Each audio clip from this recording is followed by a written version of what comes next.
Et salut les traders, j'espère que tout le monde va bien, moi ça va super. On se retrouve comme chaque dimanche à 18 h pour une nouvelle vidéo d'analyse. Avant d'attaquer le cours, vérifiez bien que vous êtes abonné à la chaîne et un grand merci à ceux qui prennent le temps de lâcher leur petit like et leur commentaire à chaque vidéo, vous donnez un vrai coup de pouce à la chaîne YouTube. Si c'est pas le cas, pensez à le faire, ça prend vraiment 2 secondes et ce serait vraiment sympa. Allez, je vous prends pas plus la tête et on attaque immédiatement. Ok, alors du coup on va revenir sur les analyses de la semaine dernière avant d'attaquer les setups intéressants et vos propositions pour les jours et la semaine à venir. Donc on commence avec 4 CHF. La semaine dernière on avait vu un down jusqu'à ce plus bas ici dans la mesure où il corrigeait sous la trend, c'est ce qu'il a fait.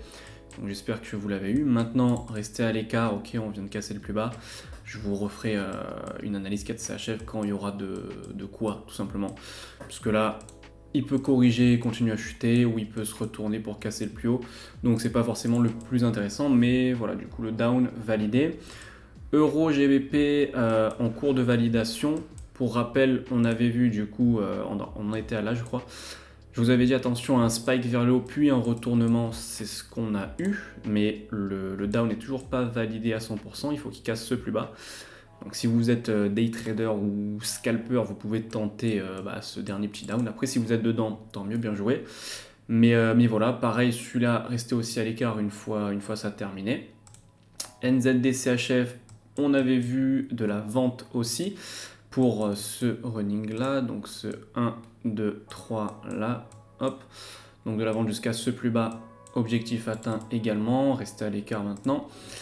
NZDJPY, pareil, on avait vu de la vente par rapport à ce mouvement, on l'a eu. Lui par contre n'est pas potentiellement pas terminé, vous pouvez toujours chercher de la vente pour ce 1, 2 et ce 3, d'accord, il y a encore de la marge pour la vente, donc si vous avez des setups, pourquoi pas. Le SNX, on avait vu aussi de la vente jusqu'à ce plus bas, donc ça c'était l'analyse la semaine dernière. Donc objectif atteint encore une fois, maintenant on fait attention à quoi? À un spike, d'accord, pour valider ensuite ce 1, 2, 3, pour ce 1, 2, 3. Donc on cherche le 3, le troisième mouvement. Du coup, donc on va chercher de l'achat pour les jours et les semaines qui vont suivre sur le SNX. Hot CHF, c'est le seul qui nous a un petit peu déçu. On avait vu un achat dans la mesure où il cassait la trend et qui corrigeait au-dessus. Il a cassé mais pas donné de correction, donc il n'y avait pas de raison de rentrer dans l'achat. À partir de maintenant, le mieux c'est d'attendre la cassure du plus bas, encore une fois ici, avant d'acheter. Je préfère donc rester à l'écart. Euro Odd, on avait vu une vente, on l'a eu, il a cassé ce plus bas. Maintenant ce mouvement est vers la fin, donc soit vous pouvez tenter, mais je suis pas fan, les achats jusqu'à ce plus haut si vous avez un bon setup, soit il va tout simplement corriger tout ce qu'il nous a fait là. Donc c'est quand même un petit achat court terme, mais je préfère rester à l'écart, c'est pas le plus intéressant, mais voilà, le down a été validé. Euro USD, on avait vu un achat jusqu'au top ici, et au final il a un petit peu répété la structure de Euro GBP, donc peut-être un running comme ça, mais je suis pas fan du B. Donc à partir de maintenant, vous pouvez toujours chercher de l'achat jusqu'à ce plus haut parce que ce mouvement-là est vers la fin. Donc ça c'est le premier scénario. Le second c'est tout simplement comme Euro Odd il me semble, qui corrige tout ce qu'il nous a fait ici. Donc oui, vous pouvez quand même chercher un petit achat court terme sur Euro USD, mais attention, attendez des setups s'il vous plaît. Le gold, on avait vu un achat aussi, on a eu une partie, alors j'abuse, je crois qu'on en était, ah non, je sais plus, je crois qu'on était dans cette zone là.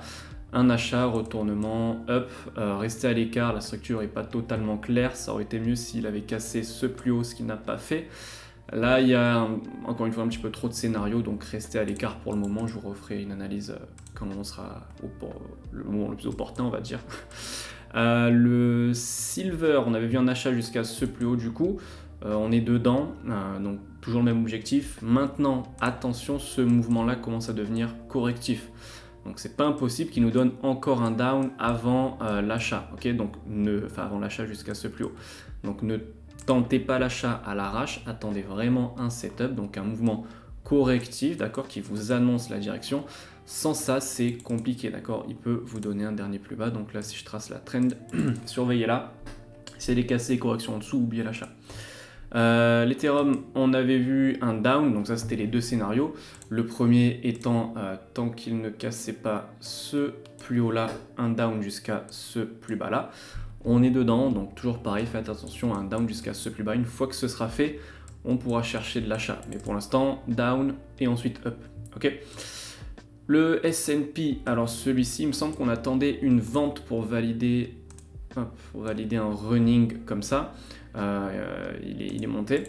La vente est toujours d'actualité parce qu'on partait sur un running, donc là on partira peut-être sur ce 1, 2 et ce 3 pour ensuite ce 1, 2, 3 et valider ce plus gros running 1, 2, 3 ici. Donc faites attention à de la vente. En plus, je crois qu'on est sur un ATH, donc sur un plus haut jamais atteint. Ouais, j'ai bien l'impression. Donc si vous voulez acheter, on n'achète pas au plus haut en général. Donc attendez le mouvement correctif, d'accord, donc le retracement comme ça ou de cette taille-là avant d'acheter, c'est mieux. Ou prenez la vente tout simplement si vous avez une petite correction sous la trend. Donc si la trend line est cassée avec une petite correction en dessous, ça peut être intéressant de vendre pour ce 1, 2 et 3.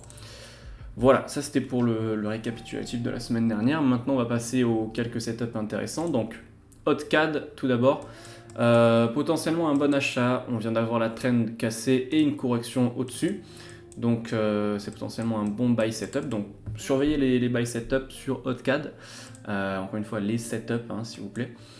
ODNZD pareil, de l'achat pour valider ce running là. Donc ce 1, 2, 3 ici. Et pour valider ensuite ce régular, ce 1, 2, 3 ici. Donc si vous avez des setups d'achat, vous pouvez les tenter jusqu'à ce plus haut. Voilà, comme ça. Et le Bitcoin, attention à de la vente. Pourquoi ? Parce que si vous regardez bien, on a eu ce mouvement 1, 2, 3, donc impulsion, correction, impulsion. Ensuite ce 1, 2, 3.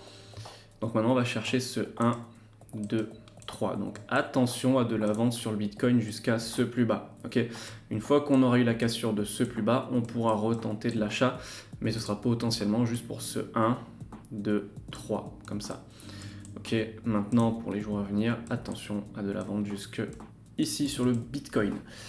Maintenant, vos actifs que vous m'avez proposés, pensez à m'en proposer pour la semaine prochaine dans les commentaires. J'en prendrai quelques-uns, les plus intéressants. Donc on va commencer avec le LADA. LADA, pour faire simple, tentez de l'achat si, attention, si cassure de trend il y a et correction au-dessus, d'accord. Si vous avez une cassure plus une correction au-dessus, vous pouvez tenter de l'achat jusqu'à ce plus haut. Ça peut être intéressant sur LADA. On m'a proposé l'action Apple, donc je l'avais analysé aussi il y a quelques semaines il me semble, l'analyse n'a pas changé. Ce mouvement-là, il est assez correctif, donc on attend un down jusqu'à ce plus bas, toujours sur l'action Apple. Et l'action Tesla, pareil, que j'avais analysé il y a quelques mois. On avait anticipé ce up jusqu'à ce plus haut, puis ce retournement. Sauf que le retournement est attendu jusqu'à ce plus bas et il ne l'a pas encore cassé. Donc toujours pareil, vous attendez de la vente jusqu'à ce plus bas sur l'action Tesla. Voilà. Et voilà, c'est déjà la fin de cette vidéo. J'espère vraiment qu'elle vous aura plu. Si c'est le cas, pensez à la liker et surtout à me dire en commentaire quel actif vous voulez que j'analyse pour la semaine prochaine. C'est tout pour moi. Je vous dis à la semaine prochaine pour une nouvelle vidéo. Courte vie mais légendaire comme d'habitude. Ciao!